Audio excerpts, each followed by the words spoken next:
requested to keep on your videos on because it will be taken for the recording purpose. So kindly switch on your videos. Supriya, you'll have to share my PPT from there. Yes, Dr. Nobonita, she will be sharing it from her end. Yeah. Okay. Kindly switch on your videos when the recording is started. Okay, so let's start.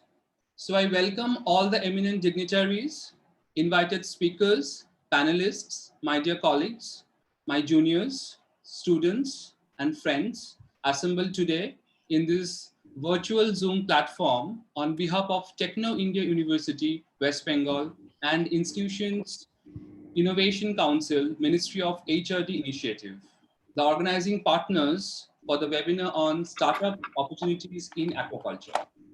I wish a wonderful evening to one and all. So today is the fourth day of this webinar series, and it has been a fantastic experience so far with such an active participation from so many young, enthusiastic research and academic minds like you all. So I once again want to thank all the attendees on behalf of Techno India University West Bengal for being such an amazing participants. So as you know, that the principal focus of this webinar series is entrepreneurship skill development for various small and big startups in the sector of aquaculture. And West Bengal being a maritime state, it has ample opportunities for new beginners.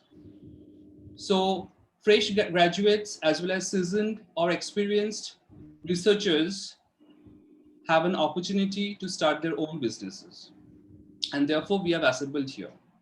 So this has been a vision and mission for our Honorable Chancellor Sir, Professor Dr.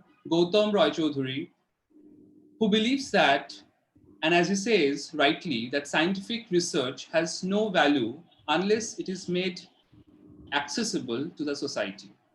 Hence, as members of the Techno India family, we feel it is our duty as well to turn his dream into reality. So now it's time for our first invited talk of the day. And it is my proud privilege to invite our distinguished speaker, our very own and revered Professor Helena Sengupta, HOD of Department of Civil Engineering, Techno India University, West Bengal, who will be talking on designing of aquaculture pond. Professor Sengupta is a structural engineer, MBA in finance, and an expert in strategic planning and implementation. She is a seasoned, innovative, and result-oriented leader with about 32 years of experience focused on achieving exceptional results in highly competitive environment that demands continuous improvement. She has expertise in driving products, process, delivering in time, and customer satisfaction improvement. Through knowledge of project management, contract management, customer relationship management, and multiple vendor managed services operations, credited with the successful execution of large projects for greenfield projects. She is proficient in developing and streamlining systems with proven ability to enhance operational effectiveness and meet operational goals within the cost, time, and quality parameters. She currently holds the positions of Professor and HOD of Department of Civil Engineering, Chief Advisor for Industry Relations and Placement, and is the convener for IIC at Techno India University, Kolkata. So let us welcome Professor Sengupta for this much anticipated speech. So over to you, ma'am. And for this, I would request Dr. Nobonita Pal, research scientist of Techno India University, West Bengal, Department of Oceanography, to kindly share ma'am's slides. Thank you. Yeah, thank you so much. So without any further ado, I would like to start, and I would like to speak about the design of aquacultural pond and tank. So if I go to the next slide, we would first talk about the pond construction. Just go to the next slide, please.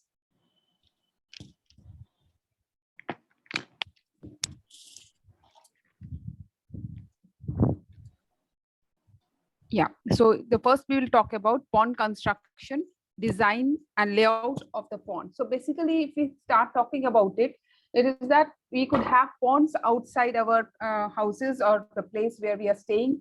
If we have enough land, we can create a pond over there. And the other option is, if we do not have that much of a land, we could create certain sort of tanks. It could be in-house, it could be over your rooftops, or it could be around the place where you are, wherein we'll talk about both of them. Start with, let's talk about the pond. So next slide, please. So basically, we need a pond to grow fish. And since a pond, when we are talking about, when we are having just a piece of land, and we need to work upon it, so what we will do is we are going to create a pond. So we are not talking about the perennial or the ones which are already existing. We are going to make new pond for it. So what if we are doing a new pond? So what happens basically is it will be having a defined shape. So generally these are a regular shape is there, and the bottom of the pond, unlike the ones which is in the natural ones, they would be having slight slope. It will be a flat bottom and a slight slope along its length. Now, what's important thing about it about the location? Where do we do it? So we have to understand the landscape and the of the existing place where we would actually try to select it. So we should be selecting some place which is actually having a gentle slope and it's a bit elevated, so that we can have a proper drainage system. We can understand that the fishes would be there, so we need to have proper water for it, which will be actually should not be stale. Fishes grow well when it is flowing water, so we'll have to keep a provision for it, and it should not be prone to flooding. So what happens in flooding is, if it is totally flooded, then your fishes might just it might just swim out of the pond, and the secondly is that outside contaminated water would get inside the pond, and then it would basically be harmful for the fishes which you are growing. The next thing is that we should also be careful that in and around that location where which we are placing it, there should not be any, as I spoke about the overflooding also. So there should not be any contamination. So how do we check for it? We will see that there is no pollution from pesticides or some source of industry wastages and other things that should not be in the vicinity. So we will not choose land which is near such situations. Other point is, say if we are going to fill it with water, it should not happen that when we are filling it with water, it just drains off or seeps in, and then the water level is going down. So we'll have to see that the soil texture that is there, it should be best for the pond construction and water holding is 15% of clay. So these technical things which I'm talking about, which I've taken up the topic, is these are also related to the technical parts of it, which we as civil engineers can help the people and the persons who want to create. We can just guide them and help them create these ponds and the tanks which we are going to talk about. So pollution also, which is taken care of, we can do a water treatment plant or whatever is required, we'll do that. So the next is the water supply. Now, whatever water we are going to pour into this pond should be having a proper quality, quantity, and also depending upon the season, we'll have to see what seasonality it's having.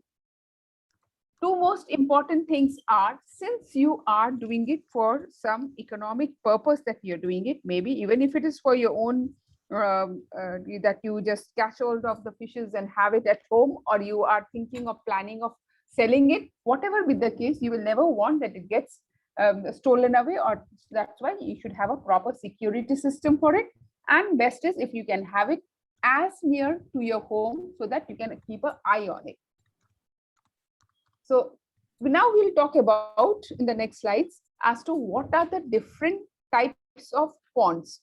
So this is one pond which is we are saying as nursery pond. So different depending upon the stages and the what we are doing with the fish, there would be different types of ponds which are there. So what type of culture we are having? So this one which we are looking over here, we are calling it as a nursery pond. This is the smallest and it is the shallowest of ponds for the fish culture. And it's generally it's about 0.02 to 0.05 hectare of area, and the depth of these such ponds is 1 meter deep. So after the nursery pond, we go to the next one, and that is we call it as the rearing pond. So next slide, please. It's a rearing pond. That means we have already done the basic nursery part of it, and now we will be putting it for further development. And this type of a pond is larger, and size is generally between 0.08 to 0.2 hectare of area, and its depth would be around 1.5 to 2 meters. And this is can these both ponds, which is nursery and rearing ponds, these can be seasonal, so there you need not maybe not be requiring it throughout the year, because it depends upon the situation at what it is. Once that is done, now we have the next type of pond, which is we are calling it as the stocking pond. It's shown in the next slide. And these ones are generally perennial, or it can be seasonal. So you can see that you can just try to use some place where you can have the natural water level, which is coming through the rains or something like that, or can hold it whenever it is required. And these are much, much bigger, and they are generally 0.2 to 2.0 hectare, and the depth over here becomes 2 to 3.5 meter deep. Once over here, what we have done is we have cultured it. Now the fishes have grown. Now we want to either market it, which is again, before that we need a marketing pond. And in the marketing pond, it is smaller than the perennial ponds. So we have, it's in the next slide, please, after the stocking pond. So it's a marketing pond, which is small, but quite deep. It is used where what we are doing is we keep the fish which we have caught from the pond for selling. So we do not want to we want the fishes live. So until and unless we are trying to, if they are fresh and live, then only it fetches money, otherwise it gets spoiled. So we will be having, we'll hold it from the bigger pond and we leave it over here. And this is what we are calling as a marketing pond. And these are smaller size, and it's around 0.05 to 0.1 hectare in size. But here the water level is as high as 3 to 4 meters. The last one, there are, apart from these, there are another 2 types of ponds. So in the next slide, you will see that there is something called broodstock pond. These are perennial and have a water depth of 2 meters in the summer, and these sizes are 0.2 to 0.4 hectares. And since the name is self-explanatory, I'm not going what exactly it is used for. The last type of pond is the quarantine pond. It might require that some ponds, some fishes need some treatment or something like that. So for that, you need to create a small little place, which is actually a small size of the cemented area, which we are going to call it as a quarantine pond. And just for the, so that we are verifying over there whether the fishes are infected or not. And if there is anything, we can treat those fishes in this particular small little pond. Now, we go for the designing of the pond. So if you look at the cross section of the thing, generally what is happening is, what we are doing is we are digging mud out of the thing from the place we are going to create it, and we are going to create something called a bandh, which we say, and these bandhs are maybe on 1 side, or maybe on 2 sides, maybe on 3 sides, or maybe on the 4 sides itself. And these are actually that mud. You might have seen that in paddy fields and other things. There's a little bit of, in Bangla they said bandh. So that bandh is created over there, and these are and this can be made up of earth, or we can make up of concrete also, as and when the situation is there. And you will see that there is actually, what we do is we would be also, if the water level is to the top level where it is written as level of water, so around the periphery of the pond, we would try to create a place which we are calling as freeboard, and place where the fishermen can be there, and from there they can actually do whatever fishing they want to do from that place. And generally, typically, you can see there for the filtration purpose and other things, there's an outlet pipe, there's an inlet pipe. So this is a typical look as to how the pond would look like, and it is designed accordingly. Now, if I go into the details of whatever you're seeing in this cross section, you can go to the next slide, please. So the top width of the dam should be at least 1.5 meter in the case of nursery and rearing pond, but not less than 2.5 meter for stocking pond. These data is actually all relevant to the civil engineer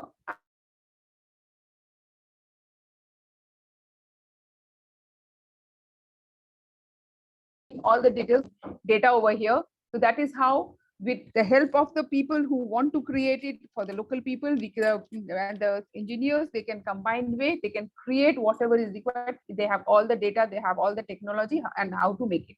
So I will not going into the detail of it, but yes, these are the details as to how we can create this, design the ponds. There are certain criteria. I'll just read out two places which is of importance. It is that it is best to slope the banks properly when building. So whenever you have a slope over there, then that thing has to be kept in mind. And there would be a small step around inside the bund, which I said that so that the fishermen can move there comfortably while dragging a net, or they are trying to be over there. And this slope also, whichever is there, and that platform which is created, helps in stopping the soil erosion, which is very much required. So if I go to the next slide, we are basically talking about that the first step is to clean away all the trees, bushes, rocks and boulders. There should be no trace of the roots of the trees or any vegetation where the dam will be.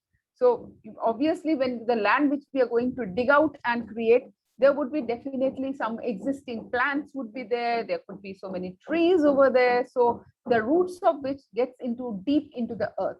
So we want absolutely the place free from these things. So we'll have to take care of removing these things. And the other thing which we, and as a thumb rule, we should be knowing is for every 10 meter of dam, we would be requiring 230 meter cube of earth, which has to be removed. So this is one concept which you have to keep in mind.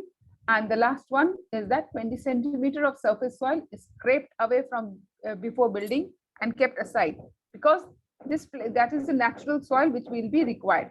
And if it is when we are doing, and in case there is a heavy seepage or the bottom of the pond is not, we are seeing that the water is not staying, then we will have to do some treatment of the soil. And generally this is done by cattle dung, that is the cow dung, or we also use biogas slurry for doing it.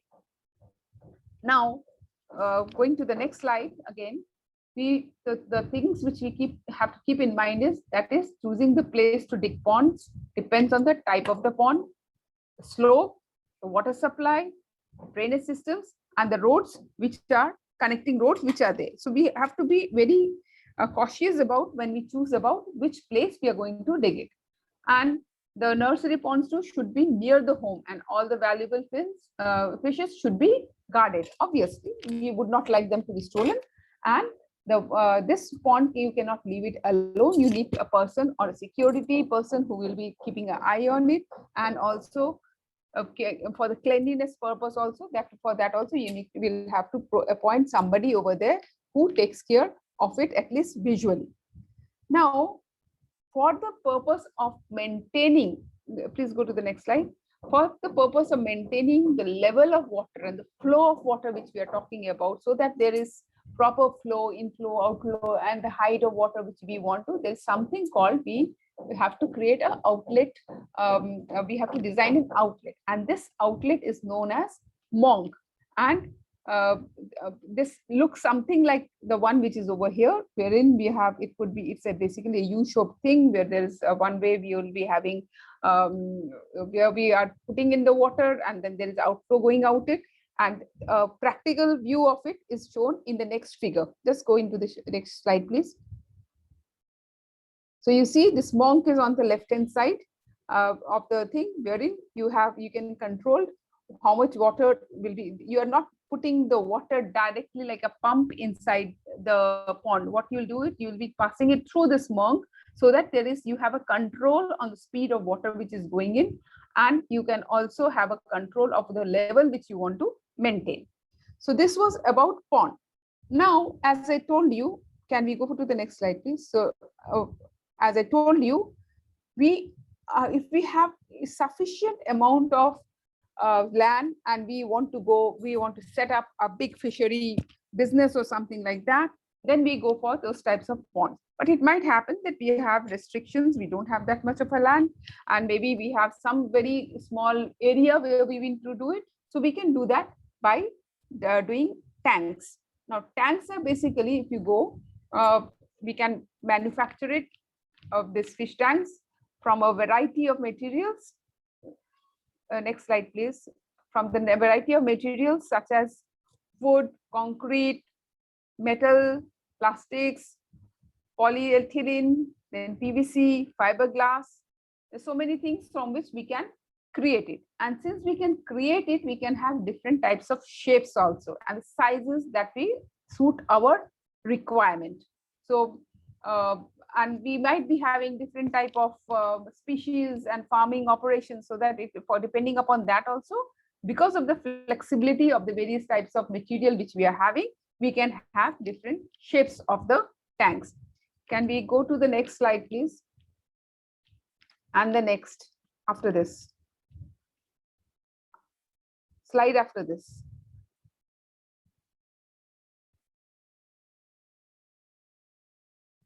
Yeah. So what would be the criteria or the characteristics that we require to when we are designing an aquaculture tank? So basically, we'll have to see that, because it's an artificial thing which we are creating.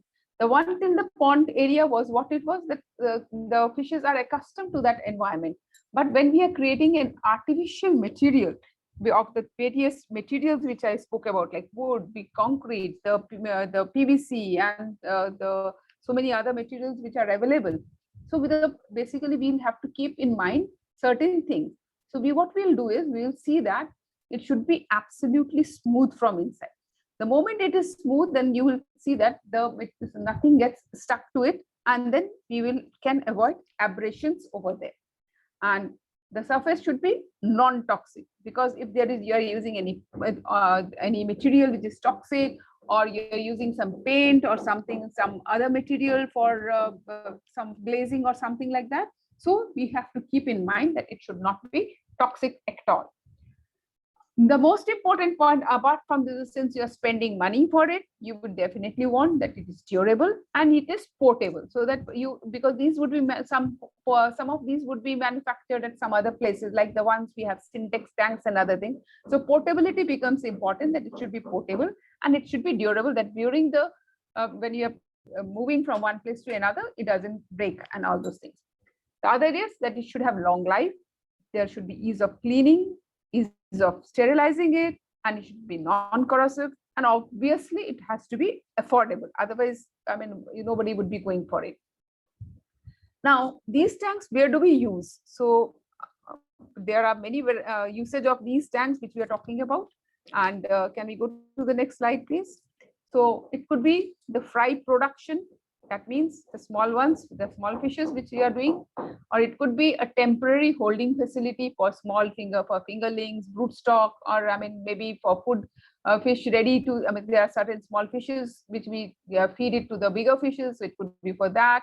It could be for aquarium fish production, or it could be public display aquariums. So aquariums are very familiar to, but those also can be created from glass or many other materials which may be required.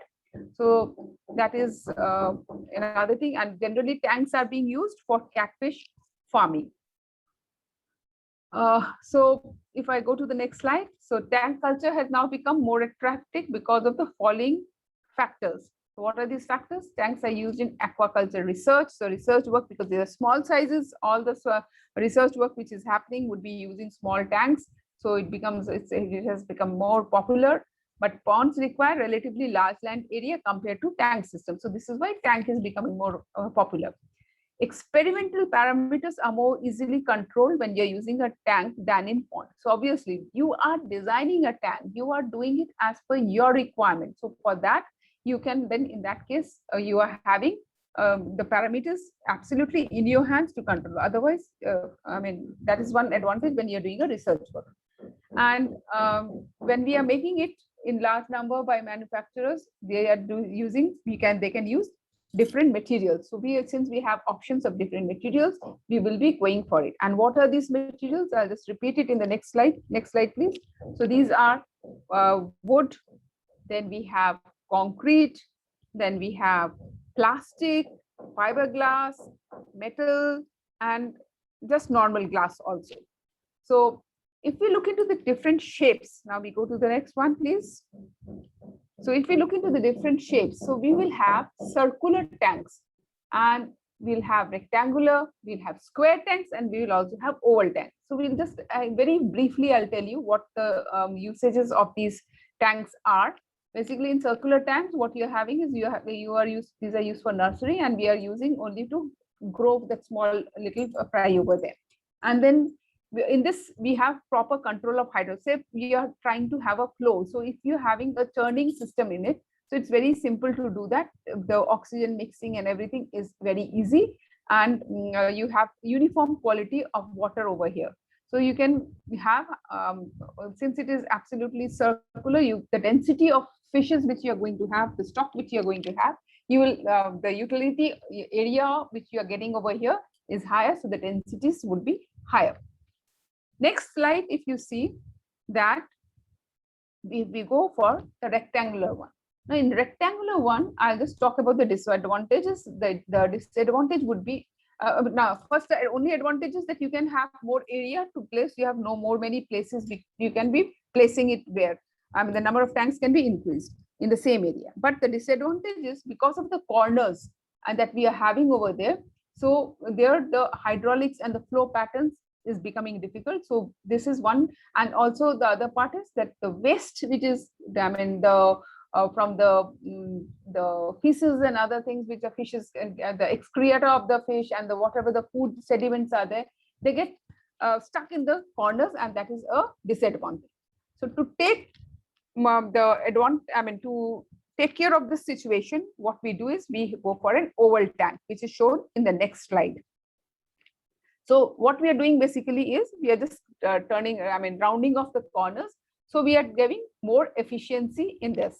And these are more found in both in the indoor and the outdoor system. It is there, and it is where we are getting more advanced aeration technology are applied in this situation for increasing the aeration thing in it. So that is it. And the last one, so these were the three some. Okay, sorry. And the last one, the next one is that we go for the water inlet and outlet, which is important as to how we control the water which is coming in clean and going out, the sludge and other things, the scum at all, whatever is being created, that has to be removed of it. So it's a typical design is shown over here, wherein we are having the situation like this. So what is happening is we are creating one inlet is over there, and then there's an outlet. The outlet portion, generally this sludge and everything which is overflowing from one tank, the clean water is overflowing from one tank to the other, and it remains accumulated in the other part of it, and then we are able to have a cleaner water. So these are certain technologies which are being used, and basically it's a self-cleaning system over here, where we do not have to have manual intervention as such. So this type of a system is being created. So next slide, please. So what we do when we are having this type of tanks is, what we need is, we need to maintain the velocity and the flow pattern. We need to keep a check on that. We have to have a proper balance for it. Then the second thing which we talked about is that we'll have to have a self-cleaning function. And the third one is we need some energies to do this. So we'll have to artificially have electricity somehow to we'll be having certain equipments to have this flow systems or to regulate the water levels and all those things. So for that, and this velocity which we said, we have to keep that in mind. So we'll have some equipments to be installed for which there would be some energy which is required. Okay, and the next one, next one. This we have already explained, actually it's just a repetition. You can go for the next slide, please. So the top tank bottom and drainage. So we said that the bottom would be flat or conical bottoms can be used, but we will not be using absolutely curved ones because that is not going to give you proper space for the fishes. Sloping bottoms are more efficient in removing waste. And then the adequate velocities are required to maintain self-cleaning in flat bottom tanks. We will be using flat screens that are often used with the disadvantage of limited surface area and difficulty of cleaning. So then that is to be kept in mind. And then we'll have this mesh, wherever this outlet is, we'll try to keep a mesh over there so that the fishes, depending upon the size of the fish, that this fish does not go away from those does not escape away from those wastage holes where through which it is over there. And the diameter of the drain pipe should be large enough to facilitate the quick drainage. So we'll have to keep this in mind. The next slide, please.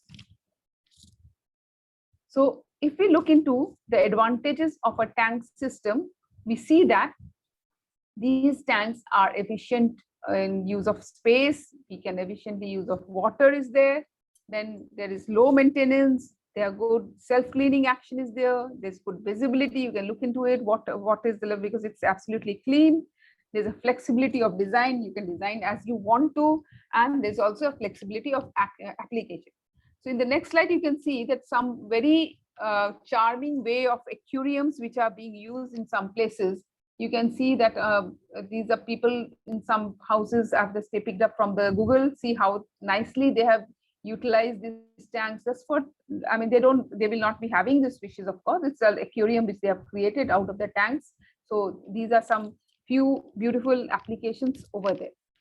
Now, to end the entire thing, the main important purpose why I have been talking about everything over here is the role of the civil engineer in fisheries, and where we will see that the civil engineers can help you guide as to with the various formations and the requirements of the tank and the aquariums or the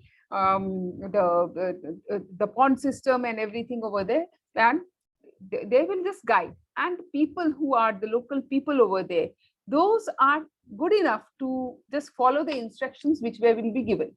So because we civil engineers, we deal with the planning, we deal with the designing, construction, and we can also do the maintenance of the fish ponds, the aqua farms, the hatcheries, and all the supporting facilities that that the support system can be given.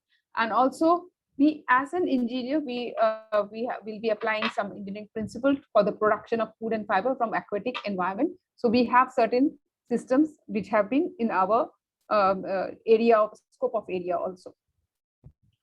And so if I just list down what is the requirements, just can you go to the next slide after this one, please. So we can see that where the role of the civil engineering is basically the designing of the recirculatory aquaculture system, design of, no, not this one, before that, please.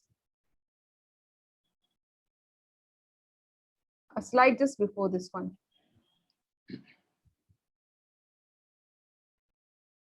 Yeah.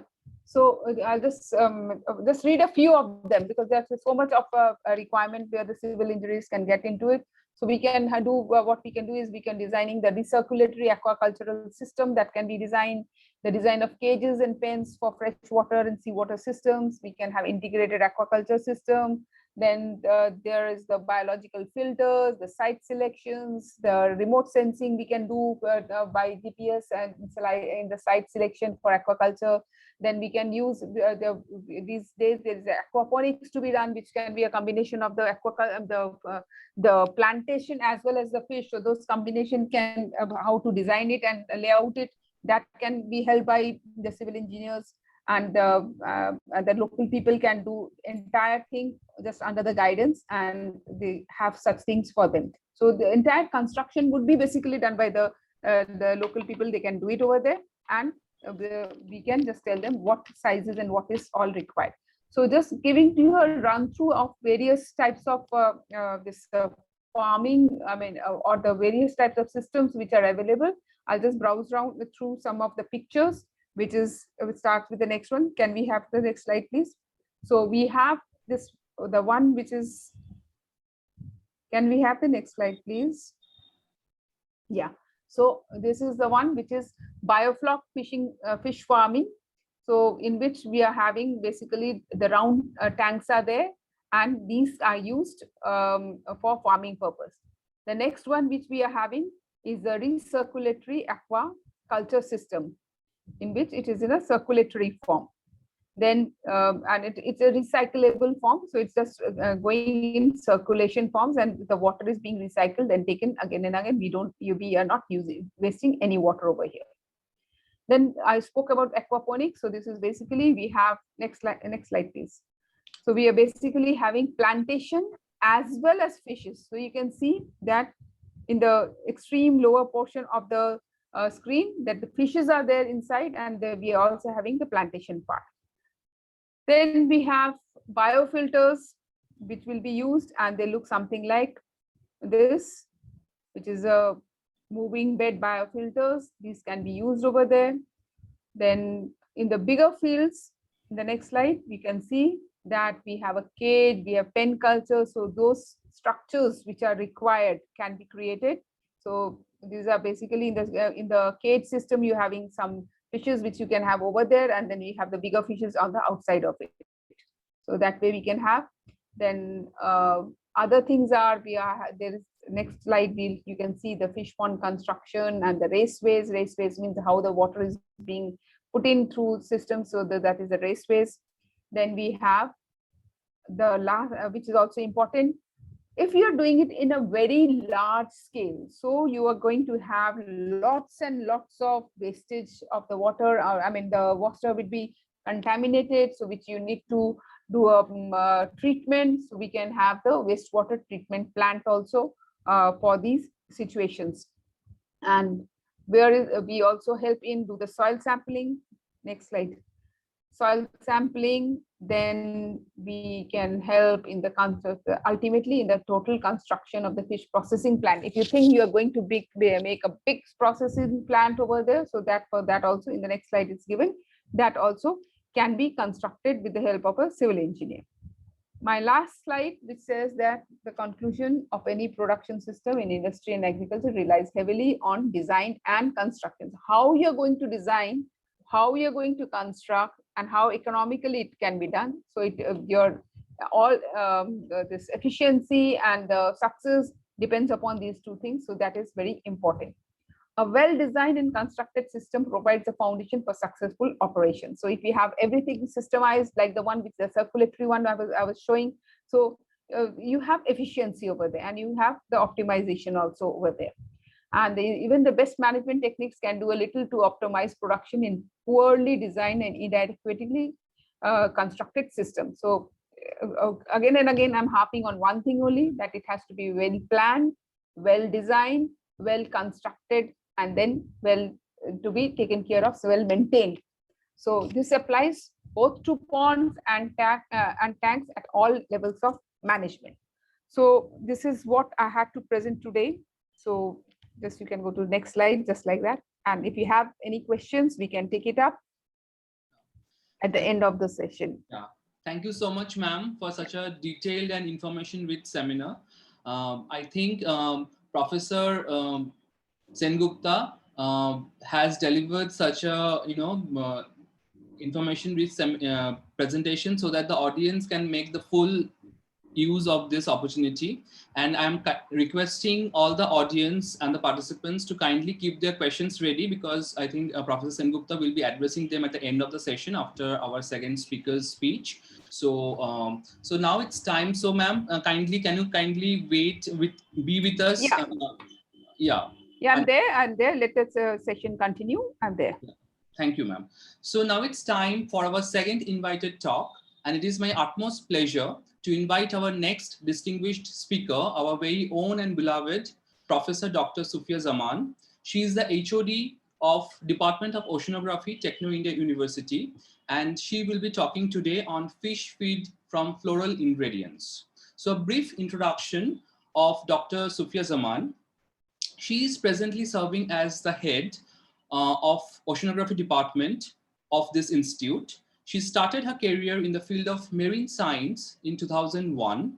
She worked in the rigorous region of Indian Sundarbans and has wide range of experience in exploring the floral and faunal diversity of Sundarbans, and has wide range of experience for that. She has published 5 books on carbon sequestration, 250 scientific papers, and contributed chapters in several books on biodiversity, environmental science, aquaculture, and livelihood development.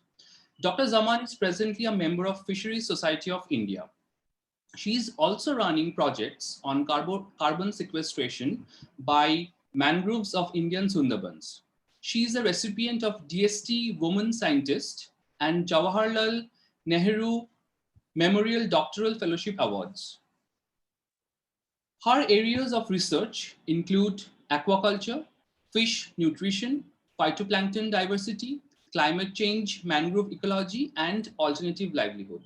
Dr. Zaman is also the first researcher in the maritime state of West Bengal, India, who initiated trial experiments in iron fertilization and subsequent enhancement of primary phytoplankton and secondary fish productions in the brackish water ponds of Indian Sundarbans with the financial assistance of Department of Science and Technology, Government of India.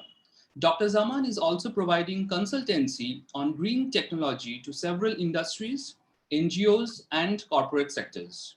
In today's talk, Professor Zaman will be covering several interesting topics, such as preparation of floral fish feed from mangrove and associate species to keep the ambient clean, to monitor the growth rate of fishes, to study the biochemical composition of mangrove and associate species, and use floral fish feed as alternative source of livelihood. So let us hear it from Professor Zaman. Over to you, ma'am. But before that, I would request Dr. Pal to kindly share ma'am's screen for all the audience. Thank you. Thank you, Dr. Pritam, for giving me such a lovely introduction for me. So you see that we are celebrating today the World Health Day. So we are all concerned about our health, as you know, and fishes too have to be kept healthy, you see, because we all Bengalis love fishes. We are very fond of fishes. And why not? Because India is among the second rank holder in the sector of aquaculture, and it contributes about 10% of the global fish production. And it has a vast coastline of about 7.516.6 square kilometer.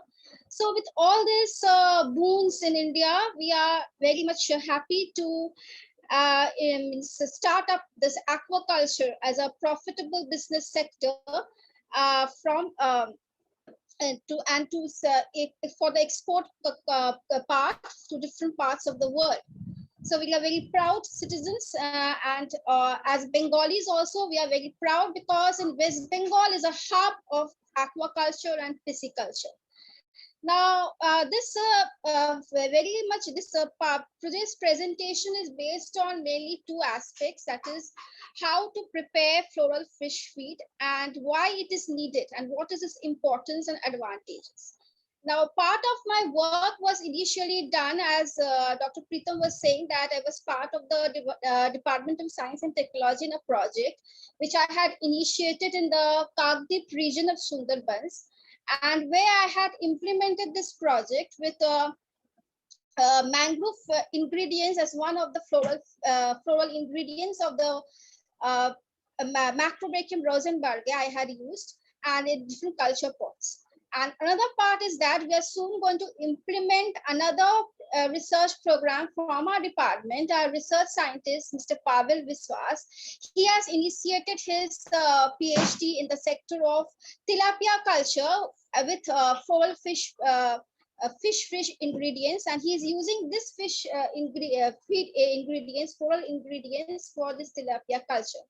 So both were very much, this will be again targeted towards very much for a business sector, for an entrepreneurship, and if it's so he's also already initiated in the Bali island of Sundarban, and now we are going to propagate this in culture in the different other 50, because the Sundarbans you see is a vast area of 9,360 square kilometer area, and there we have about 54 islands, of which only 54 islands are inhabited. Around the 102 or 6 islands, we have 52 which are inhabited by the local people, and which are this local people, they have their livelihoods, their major livelihoods is aquaculture and pisciculture. So on this basis, now I'm going to show you some few slides. Hope you all move through the journey of the Sundarbans and enjoy it. So Dr. Navanita, please share the second slide as slide number 2. So in the slide number 2, you can see that here is a supply where I have shown that the major different creeks and canals. Indian Sundarbans is mainly covered with many creeks and canals. We have many rivers. There are 7 rivers we call as the land of the 7 rivers. And here we have Shoptamukhi, Hirobhaga, all this Matla, Thakuran. These rivers, they have different inlets and creeks formation, and the intertidal mud flats, and the major portion is covered with the mangroves, and they have there are many mangrove associate species also, like salt marsh grass. We have Potracia, what we call as Potracia. So next slide, please. Now next slide, you can see next slide. Number 3, slide number 3.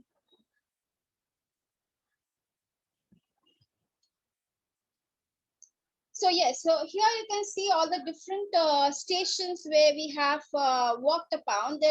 We have demarcated the Indian Sundarbans as the western part and the east central part. The western part usually receives the fresh water supply from the rivers, different rivers, because a river fed area, and the central sector is very much not receiving any fresh water supply. So here there is a problem of culturing. So in the western sector, we have the major culture part of the aquaculture part, whereas in the central sector, devoid of any water supply, so there's a salinity is more. Therefore, the culture of different types of fauna is not possible in this sector, which is more in this sector.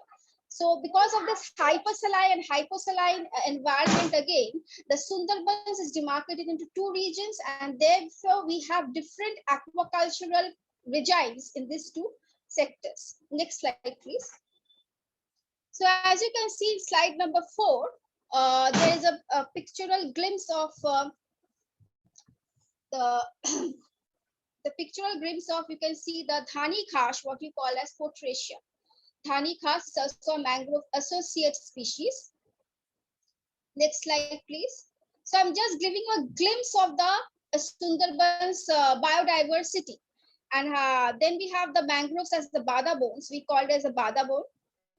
And then we are showing a picture of the fishery sector, fishing and aquaculture, which we have already told in, I've already initially told in my talk. Now, slide number 7, you can see I am just initiating my talk towards what is organic fertilizer actually, and its preparation from mangrove and their associates. So please move on to slide number 7. Now we come to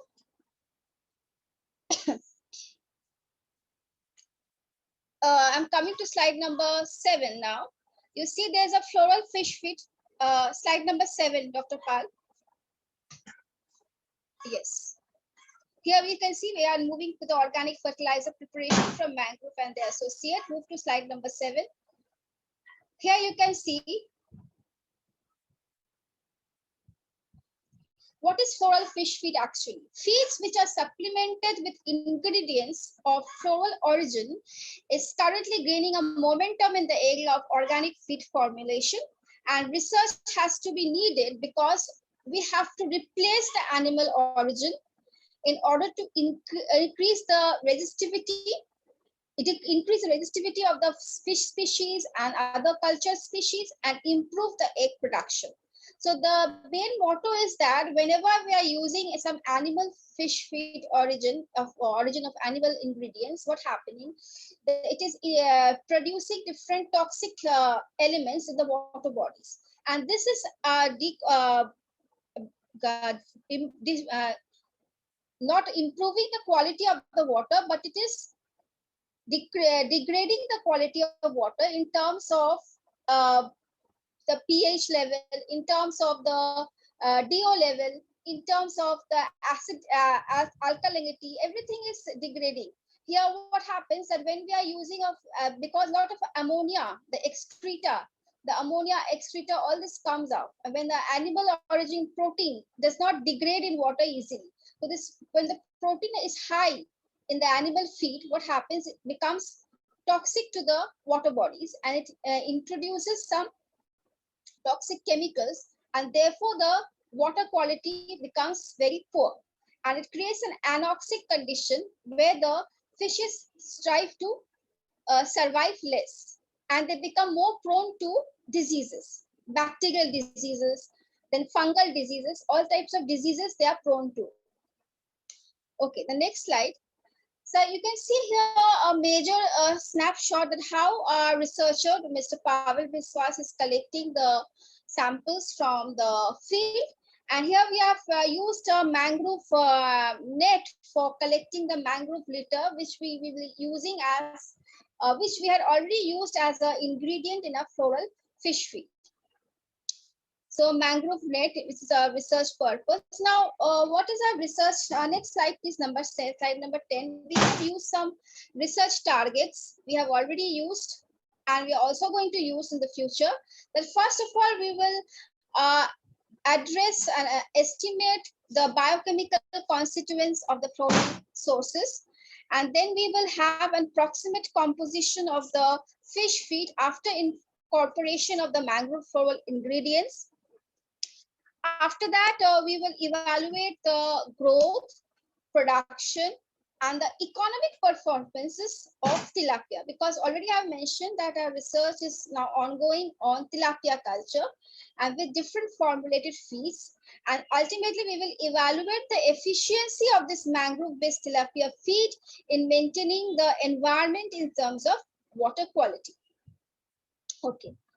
Now we move on to another slide, that is slide number 13. These are the different types of commercially used feed which we get. Slide number 9 and 10 have you shown to the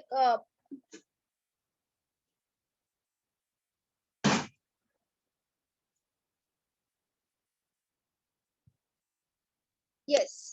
So these are the research targets, and these are the different types of commercial fish feeds we are using. Okay, next we move on to the steps. Steps part, how we are making the final experimentation. You see here we have, first we have to sample the floral ingredients, floral resources. Then we have a thorough processing of them. Then we have to replace the 10% of the animal fish feed with the floral ingredients.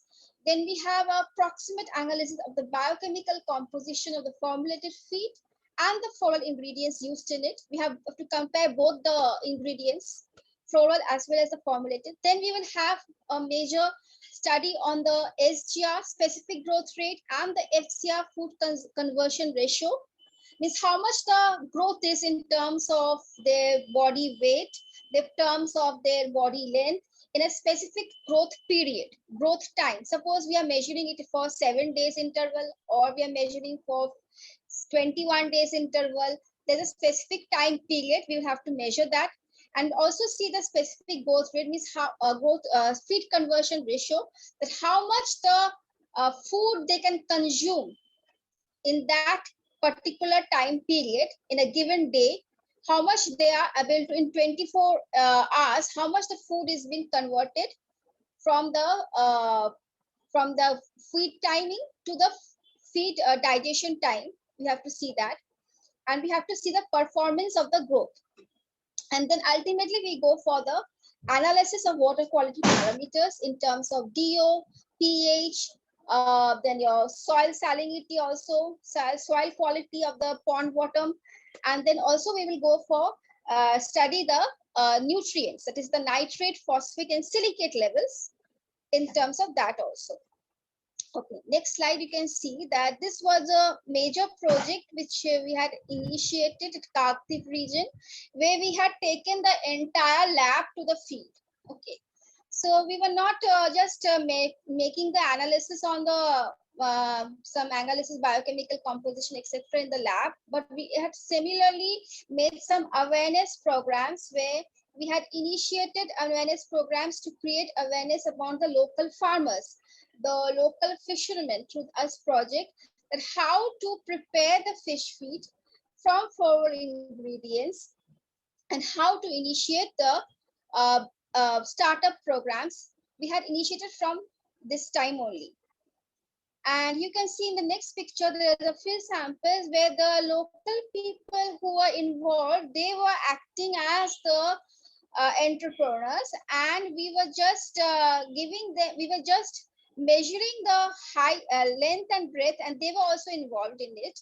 And you can see that how the growth rate was increased, from which they had reported by through a survey, this fisherman, that the growth rate had a drastic increase, which I didn't show in the results slide because this was a part of my project, but it was totally increased. And the people who are beneficial were these farmers. We had given the part of our this after the harvesting period of this macrobrachium, we had given the major share to them, and they had marketed it. So this was prior lockdown. And next we can see that so what are the possible benefits of our research? I just gave a gist that we can use the alternative use of mangrove floral resources in the pisciculture sector. We can improve the environment in terms of hydrological parameters. We can improve the quality of tilapia and other shellfish which can be introduced. And we can also improve the alternative livelihood generation, because this is marketing on business through the local fishermen is only possible when they are involved in such type of startups. So once we start initiating this type of thing, we have propagated this livelihood generation in many districts of we can propagate. Once we have generated this in the next picture, you can see we have initiated a biochemical fertilizer preparation also. And in the Purulia district, that also we had initiated along with the fish feed propagation in Digha and our coastal West Sundarbans in the Kagdip region and Jharkhali region too. And also we are now starting with the tilapia culture in Bali Island.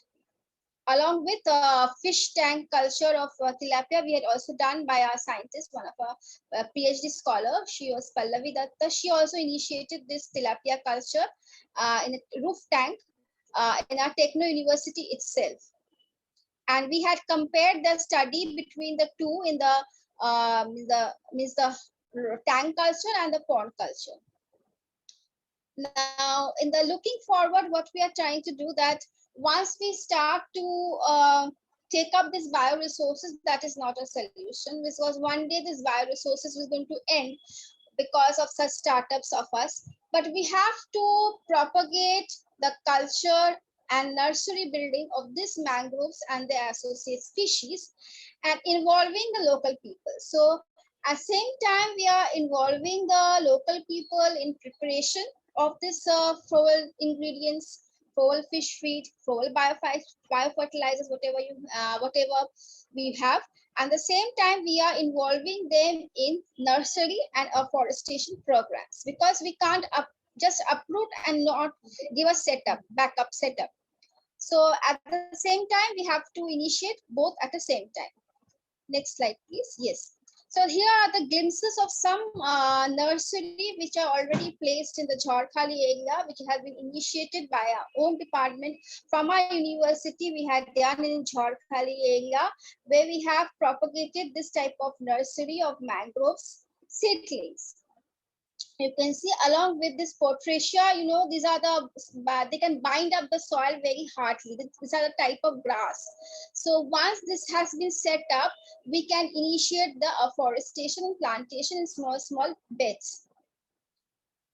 Now, next slide. What we have in what I think when we are in the COVID situation, and last year we were all locked up in the COVID situation, we were unable to go out and make our own join our own offices or own forums, etc. So what was there? Only our own option was online officials all were sitting online. So what I think that the major thing thought back today is how to maintain online business, how to start up online business in terms of aquaculture and in terms of this pisciculture.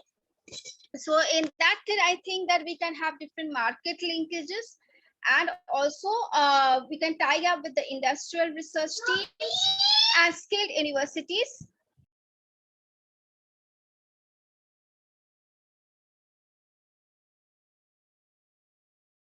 So this type of industry tie-ups can be maintained, and we have so starting from organic fish feed production to organic poultry eggs culture to organic fertilizers and grow green fashion.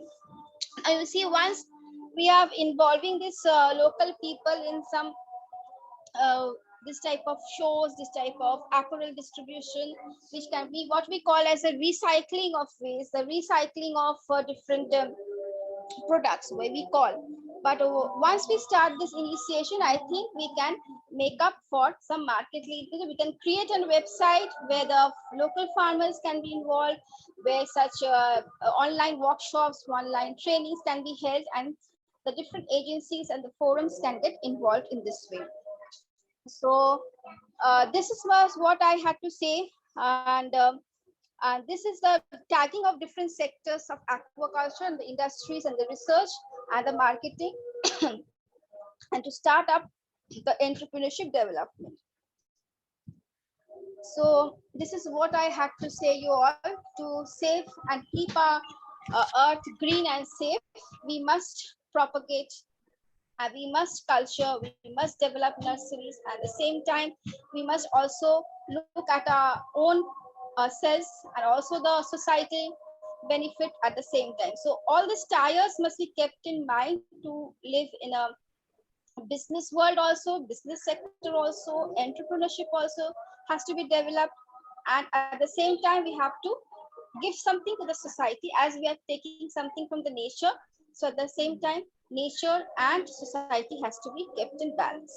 So again, thank you all for the patience hearing. And I now request if you all have any questions, do send in the chat box, and Dr. Preetham will now take over. Thank you. Thank you so much, ma'am, for delivering such an engaging and information-rich lecture. I hope our audience has been motivated enough to venture into the sector of aquaculture with developed entrepreneurship skills and plan their own startup businesses or companies in future. So now it's time to check out some of the important questions posted in the Q&A box. So I would request our distinguished speakers, Professor Sengupta and Professor Zaman, to address them in a chronological manner for our participants. So first I would request Professor Sengupta to address few of the questions that has already been posted in the Q&A box. So the first question has come from Pammi Jashwal. She's asking what type of fish can we grow or cultivate with less effort and whether they're economically profitable. Dr. Sengupta. Yeah, there's a fish called catfish, which is called magur in Bangla. This may be cultivated, and there are other species which generally are targeted are rohu and katla. Okay, thank you, ma'am.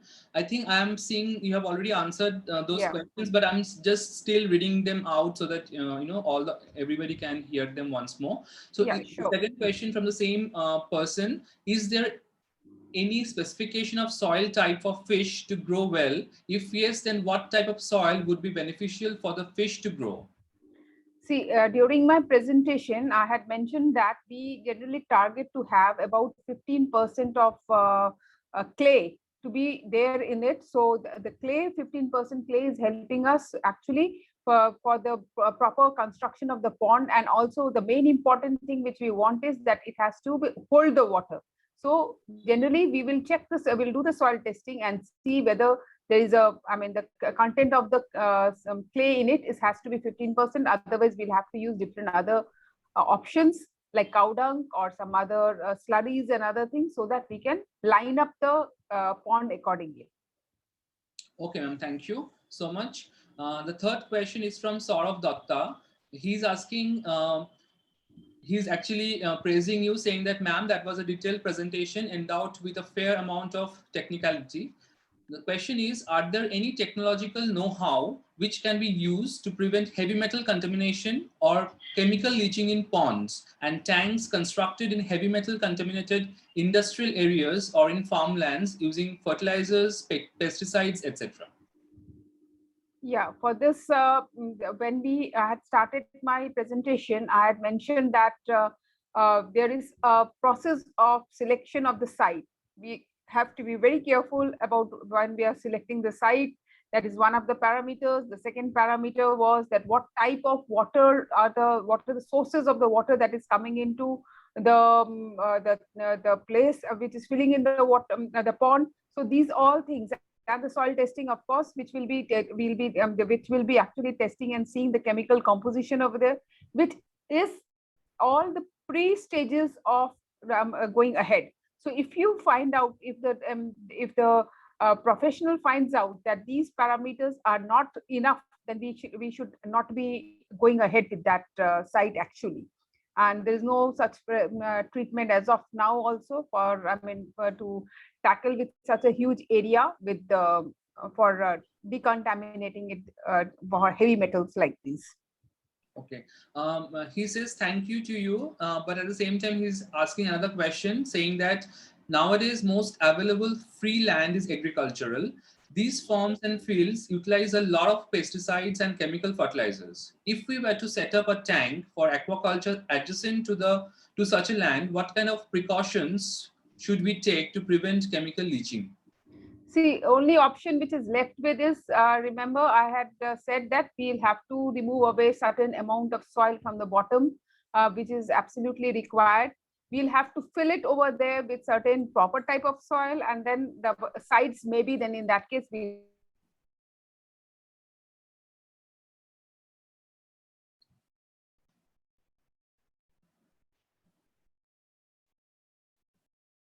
material so that the contamination, but we cannot just change the culture of the quality of the soil over there as it is. We'll have to remove whatever soil is over there. We'll have to stop the contamination through incoming thing. That means the rainwater and other things, it should not seep in. So we can have a impervious layer by placing concrete layer over there. So it will be like lined canals and other things which we generally see. So we can have that part type of a system over there. Okay, ma'am. Thank you so much for patiently answering all the questions. I don't see any other questions to be in the Q&A box for you to answer, ma'am. So thank you so much. And again, I'm thanking you for delivering such a detailed and information-rich lecture. Thank you, ma'am. Thank you all. For Sufia, ma'am, I don't see any questions as of now. Okay, I'm safe. So, yeah, so audience, you guys are encouraged to post any questions if you have in your mind for Dr. Zaman. She will be very happy to answer if there are any questions in your mind. So please feel free. Okay, we can share a film, short blue economy film again, because that day I think it was not so much audible. So, Ma'am, I think there is a technical glitch at Dr. Pal's end. She's unable to share that video today. I think we can share the video tomorrow before we start tomorrow's session. How about that, ma'am? Is it okay for you? If the technical issues remains, then we can share it tomorrow also. Yes, because we want to make it nicely shown to others. Ma'am. That's all the panelists and all the speakers here. Okay, so Kaustav Dey is asking, I think he's a student. He's asking if you can share the contact number once more. Do you want the contact number of Dr. Zaman or Dr. Sengupta or our previous speaker from day 2 and day 3? I think he wants Dr. Debojyoti's or what? Yeah, I think I have already shared. Oh, I think I have not shared the number. Sorry. I will do that. Yeah, in a minute. I will do that before I end today's session. Just hold on for the time being. So, so before we conclude today's session, I would like to request all the panelists and participants to reconvene in the same platform tomorrow at 5 p.m. sharp. Tomorrow we have 2 extremely important and interesting talks. The first one is Aquaculture and Industry Tie-up, which is a motivational talk by Mr. Ravi Ranjan, who is a Chief of Entrepreneurship and Innovation Strategy and Head of New Age Programs, President of Institutions Innovation Council. And the second talk will be delivered by Mr. Prantik Sinha, who is the entrepreneur and co-founder of Agastya Buoyant on Bioflop. So thank you everyone for being such an amazing audience. And we hope that your sincere participation we will receive for the remaining 2 days. So good night, take care, see you tomorrow. And I will, before I end today's session, I'll just quickly type Dr. Chakraborty's contact number for you guys.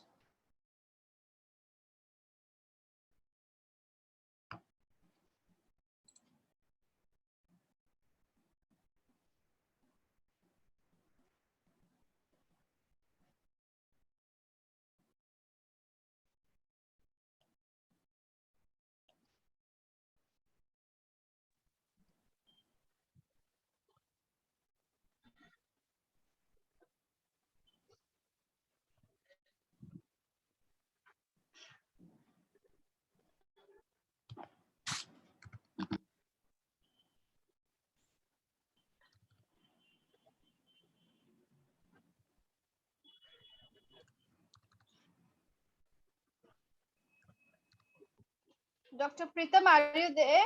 Yes, I'm just typing the number. I'm just typing the number, ma'am. So it's 8902303461. Yeah, I think it is visible to all the panelists as well as to all the attendees. Is it visible, ma'am? Yes, it's visible. Okay. Yeah, so this is Dr. Chakraborty's number. So anybody who wants to get in touch with him, you can feel free to do so because I've already taken his permission.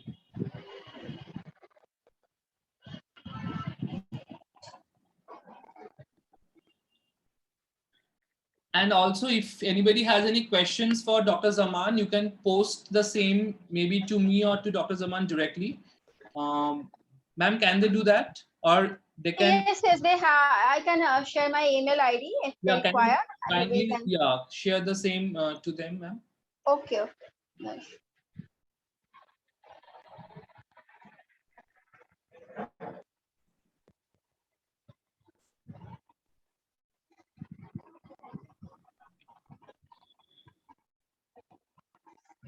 Yeah, so Dr. Zaman has already posted her email ID. So all the attendees, participants are requested to send if there are any questions in your mind to Dr. Zaman directly, and she will be happy to answer them through email.